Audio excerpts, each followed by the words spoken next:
दोस्तों big boss season 18 के घर में ईशा, एलिस और अविनाश की शुरू से ही काफी अच्छी बॉन्डिंग है। और इन तीनों का जब भी किसी के साथ झगड़ा होता है तो तीनों किसी एक को ही अपना दुश्मन मान लेते हैं और ये तीनों एक दूसरे के साथ काफी अच्छी दोस्ती निभाते हुए नजर आते हैं। और हर बार हर टास्क में तीनों का ओपिनियन भी सेम होता है। तो बिग बॉस सीजन 18 के घर में सबसे अच्छी दोस्ती और सबसे अच्छी बॉन्डिंग इन तीनों की ही थी, मगर अब इन तीनों के बीच में भी दरार आ गई है और तीनों में लड़ाई झगड़ा शुरू हो गया है। दोस्तों बात यह हुई कि ईशा और एलिस में किसी बात को लेकर मन मुटाव हो जाता है, जिसके बाद ईशा अविनाश के पास बैठकर रोने लग जाती है।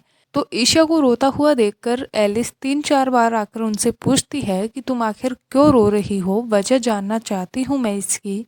तो ईशा एलिस को कुछ नहीं बताती और अविनाश के साथ सारी बातें शेयर कर देती है। एलिस के बार बार पूछने पर भी ईशा रोने की कोई वजह नहीं बताती और अविनाश के पास बैठकर चुपचाप रोती रहती है, जिससे एलिस भी इरिटेट होकर वहां से चली जाती है और इस तरह से इन तीनों की दोस्ती के बीच दरार आ जाती है।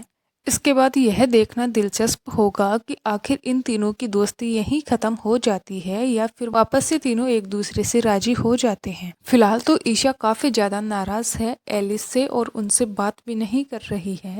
तो आगे देखते हैं कि ईशा और एलिस में बातचीत होती है या फिर इनकी दोस्ती यहीं पर खत्म हो जाती है।